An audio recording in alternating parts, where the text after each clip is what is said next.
This book is called Caps for Sale, and Papa remembers this from when he was a child. And I really enjoyed that. I'm glad to be able to read it to you all. And I noticed its dedication says to Rosalind and Emma Jean and to their grandfather who loved to read to them. And yeah, I can understand that. Once there was a peddler who sold caps. But he was not an ordinary peddler carrying his wares on his back. He carried them on top of his head. First he had his own checked cap, then a bunch of gray caps, then a bunch of brown caps, then a bunch of blue caps, and on the very top, a bunch of red caps. He walked up and down the street, holding himself very straight so as not to upset his caps. As he went along, he called, "Caps, caps for sale, 50 cents a cap." That was a while ago, but hey. Yeah.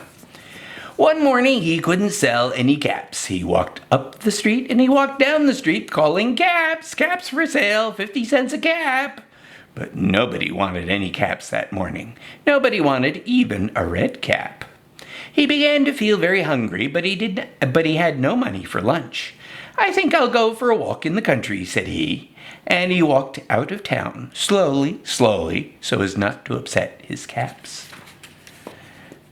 He walked for a long time until he came to a great big tree. "This is a nice place for rest," thought he.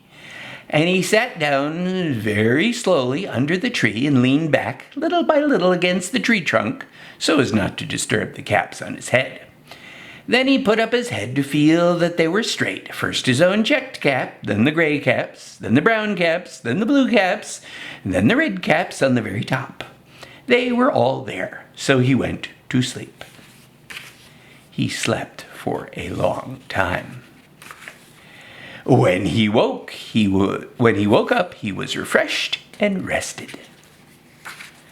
But before standing up, he felt with his hand to make sure his caps were in the right place.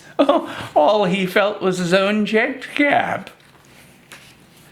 He looked to the right of him, no caps. He looked to the left of him, no caps. He looked in back of him, no caps. He looked behind the tree, no caps. Then he looked up into the tree, and what do you think he saw? On every branch sat a monkey. On every monkey was a gray or a brown or a blue or a red cap. Not sure what continent they're on, but we won't worry about that. The peddler looked at the monkeys. The monkeys looked at the peddler. He didn't know what to do. Finally, he spoke to them. "You monkeys, you," he said, shaking a finger at them.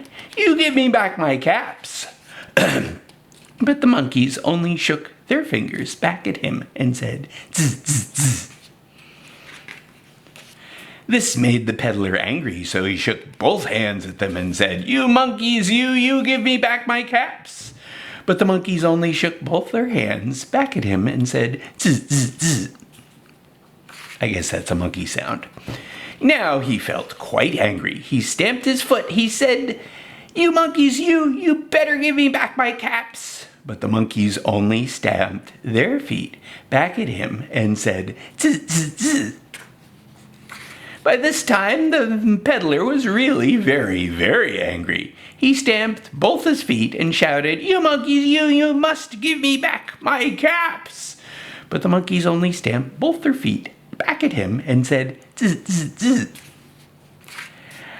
At last he became so angry that he pulled off his own cap, threw it on the ground, and began to walk away. But then each monkey pulled off his cap,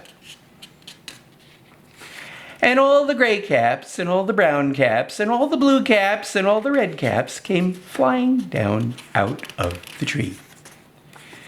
So the peddler picked up his caps and put them back on his head. First his own checked cap, then the gray caps, then the brown caps, then the blue caps, and then the red caps on the very top. And slowly, he walked back to town calling, "Zzz, zzz, zzz." No, it doesn't say that. "Caps for sale, 50 cents a cap." The end.